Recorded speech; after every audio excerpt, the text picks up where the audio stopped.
Voilà donc 2 jours que les combats se poursuivent à Minova, dans l'est de la RDC, entre l'armée congolaise, appuyée par les Wazalendo, et les rebelles du M23 soutenus par le Rwanda.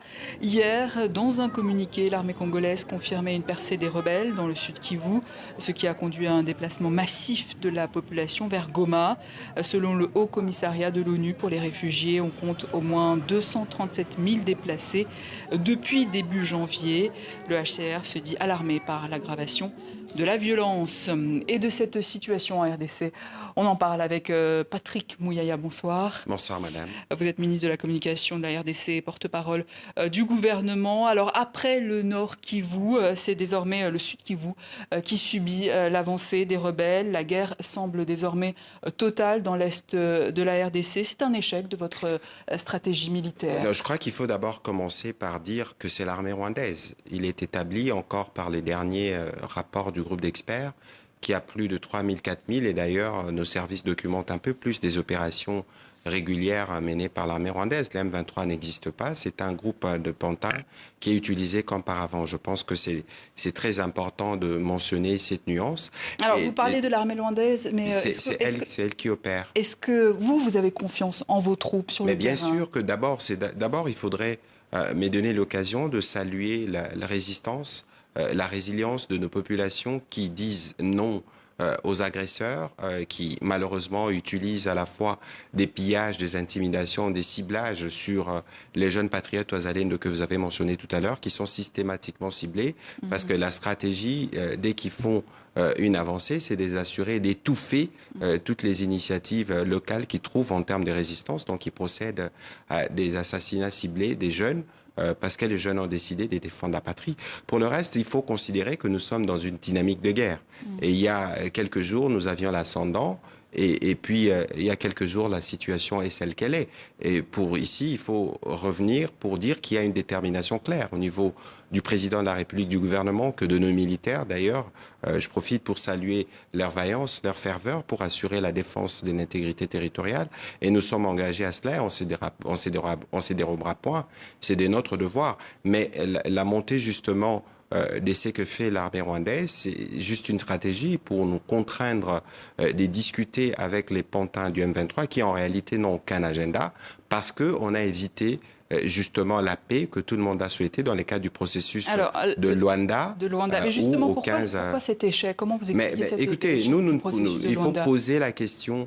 Il faut poser la question au président rwandais, parce que c'est dans ces cadres-là que tout avait été convenu, y compris à travers le processus de Nairobi porté par le président honoraire du Kenya, Uhuru Kenyatta, où les discussions devraient se faire avec les groupes armés, y compris pour régler le problème du M23. Mais la question ici, c'est que c'est une guerre de pillage et que les aventures qui continuent du président rwandais, c'est de s'assurer de garder la main sur les ressources de cette partie de la délégation rwandaise souhaite désormais un dialogue direct entre Kinshasa et le M23, pourquoi refuser cela? Mais d'abord, cela n'était pas prévu. Cela n'a jamais été prévu dans le cadre des discussions. C'est ce qu'il demande aujourd'hui. Oui, mais c'était dilatoire. Parce que le président Félix Tshisekedi avait déclaré le dialogue avec un groupe terroriste comme le M23 est une ligne rouge que nous ne franchirons jamais. C'est évident que ce dialogue n'aura pas lieu. Mais sans dialogue, comment y arriver? Mais laissez-moi vous répondre, madame. Oui. La question, ce n'est pas comment y arriver. La question, c'est qu'il y a un plan autour du médiateur angolais, João Lorenzo, où les partis ont convenu, les partis en conflit, ça veut dire le gouvernement rwandais et notre gouvernement, on a convenu autour d'un plan où on devait faire d'une part la neutralisation et les retraits de ce qu'ils appellent mesures de défense. En réalité, c'est leurs militaires et leurs dispositifs militaires implantés en République démocratique du Congo.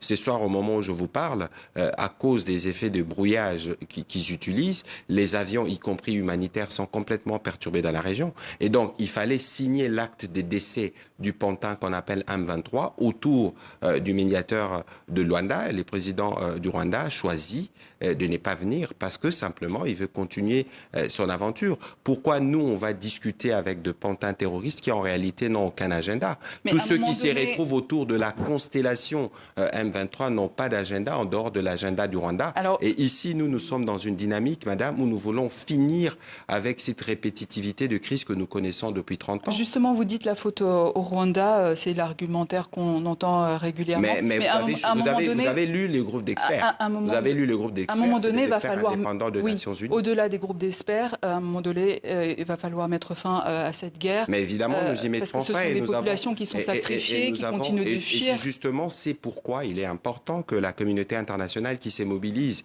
et nous apprécions la mobilisation pour nous appuyer dans la gestion des populations déplacées d'une part, mais nous saluons aussi les condamnations répétitives du Rwanda. Mais aujourd'hui, il y a un besoin d'aller de manière un peu plus ferme. Le Conseil de sécurité devrait se saisir du sujet pour sanctionner le Rwanda, prendre des mesures de coercition pour permettre à la fois de débloquer le processus de Luanda, qui est un processus porté par la communauté internationale. Ce serait pas, si c'est un échec, ce serait pas l'échec de la médiation, mais ce serait l'échec de la communauté internationale, parce que toute la communauté internationale s'est appuyée sur cette médiation mise en place par l'Union africaine. Alors, vous parlez du Rwanda. D'une part, mais d'autre part, il y a un besoin aujourd'hui pour nous, et c'est ça la meilleure des solutions, c'est de nous assurer que nous restaurons la sécurité, que nos populations retournent dans leur zone d'origine. Ce sera la manière la plus solide. Alors justement, en parlant de sécurité, vous parlez de... En même temps, vous allez continuer sur la question, mais je dois relever ici et dénoncer l'épuration ethnique en cours, parce que chaque fois que la population se déplace, les gouvernements rwandais s'assurent de ramener des populations de je ne sais où et des procédés à des nominations des autorités coutumières. Alors, ça, c'est des choses qui sont Amnesty International dit que l'armée congolaise et son ennemi du M23, soutenu par le Rwanda, ont tous deux eu recours aux armes explosives dans les zones peuplées de l'Est de la RDC de manière accrue lors du premier semestre de 2024. Que répondez-vous à cela ? Écoutez, nous sommes, dans une posture de défense. Il y a eu, au mois d'avril dernier, des bombes qui sont tombées dans des camps des déplacés. Ça continue d'ailleurs, parce que l'idée derrière, c'est pas pour rien qu'on appelle le pantin rwandais du M23 mouvement terroriste. L'idée, c'est d'essaimer la terreur en plein milieu de nos populations. Et notre armée est dans une posture, d'abord, de défense de l'intégrité territoriale, et c'est dans ces cadres-là que nous entreprenons. Ici, le coupable, c'est le Rwanda. C'est le Rwanda qui amène ses troupes, ses matériels sur un territoire qui n'est pas le sien, et c'est reconnu mondialement. Et aujourd'hui, au nom du respect du droit international, la communauté internationale est appelée à agir de manière plus efficace. Quoi qu'il en soit, nous sommes déterminés autour du président de la République, de notre armée et de notre population résistante et résiliente qui se mobilisera davantage pour nous assurer que nous avons protégé chaque centimètre de notre territoire national. Monsieur le ministre, il y a ce tweet qui interroge, celui du ministre de la Justice congolais, Constant Mutamba.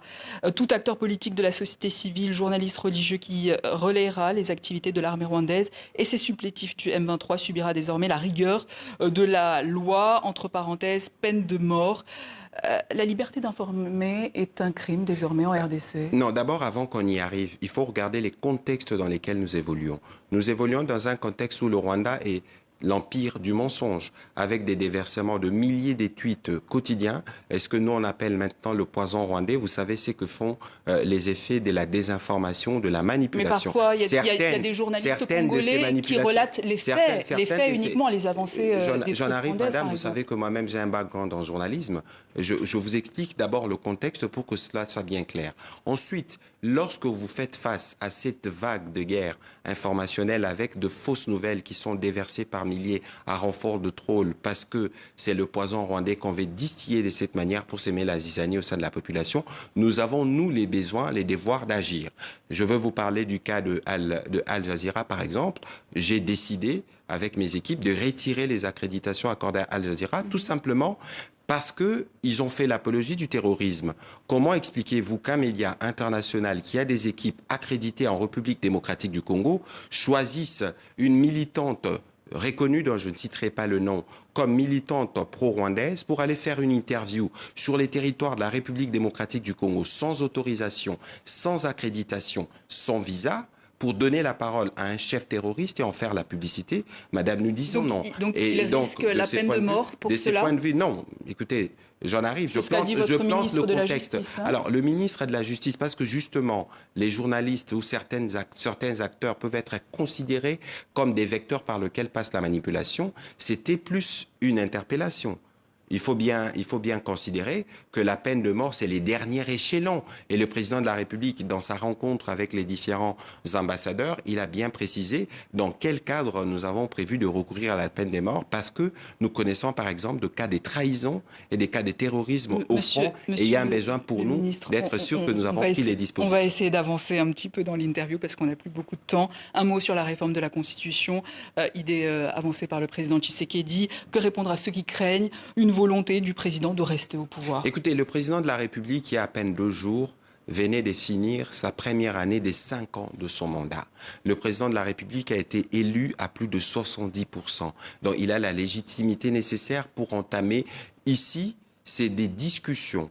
Parce que, regardez, nous avons des binationaux qui ont besoin aujourd'hui d'avoir la nationalité congolaise. Nous avons des problèmes, des fonctionnements, notamment de nos provinces, parce que la cohabitation est parfois difficile. Il y a des vrais problèmes pour lesquels nous devons faire de réformes institutionnelles. Aujourd'hui, regardez tous les hommes politiques congolais. Donc pas de troisième mandat en vue, par exemple. Tous les hommes politiques congolais peuvent vous dire que nous tous, à un moment donné, nous avons dit que cette constitution, nous pouvions la retoucher, y compris par exemple pour restaurer les deuxièmes tours à l'élection présidentielle. Ce n'est qu'une illustration. Et donc ici, il ne faut pas préjuger de la fin des débats qui sera conduit par des experts qui pourront, à la fin de la discussion au niveau de la commission, faire des propositions. Et c'est un processus qui se fera de manière transparente parce que la Constitution, madame, est une affaire des citoyens. Ce n'est pas une affaire du gouvernement, c'est une affaire de tous les Congolais, majorité comme opposition comprise. Monsieur le ministre, vous êtes à Paris pour le forum Invest in DRC. On notera l'anglicisme, donc je vais traduire, investir en RDC 2025. Comment attirer les investisseurs dans un pays en guerre ? Écoutez, d'abord, la guerre que nous connaissons dans l'Est, elle est faite de manière délibérée. Parce que regardez, dans la province du Nord Kivu, nous avons des gorilles qui font une véritable attraction. Il y en a plus en RDC qu'il y en a en Rwanda. On veut s'assurer que la partie Est de la RDC demeure en état de guerre parce qu'il y a une économie dont on profite de l'autre côté. Mais madame, moi j'ai envie de vous dire qu'au-delà justement de ce qui apparaît, de ce qui intéresse aux premiers abords les médias et les ONG, il y a des vrais success stories en République démocratique du Congo. Nous avons des jeunes résilients, nous avons des entreprises qui sont prospères. Si vous regardez dans les secteurs de mines notamment, n'oubliez pas que nous sommes un pays solution et qu'aujourd'hui la République démocratique du Congo produit les 70% du cobalt mondial. Nous sommes en période de transition énergétique. Et donc ici, investir en République démocratique du Congo, parce que c'est la destination. Aujourd'hui, le président de la République à Davos a lancé cet ambitieux projet qu'on appelle Couloir vers Kivu-Kinshasa. On a réservé plus de 500 millions d'hectares pour nous assurer que nous contribuons à la fois à protéger l'humanité, mais aussi à créer des dynamiques, des développements qui permettent à nos populations d'avancer. Et donc, venir investir en République démocratique du Congo aujourd'hui, c'est pas seulement aider à régler les problèmes de Congolais, mais c'est aussi aider à régler les problèmes du monde. Et dans ces cadres, Tony Parker a été un bon allié pour nous. Tout à fait. Dans le cadre de ce qui a été fait dans les images. Patrick Muyaya, merci. Je rappelle que vous êtes ministre de la Communication de la RDC et porte-parole du gouvernement congolais. C'est moi qui vous remercie. Merci.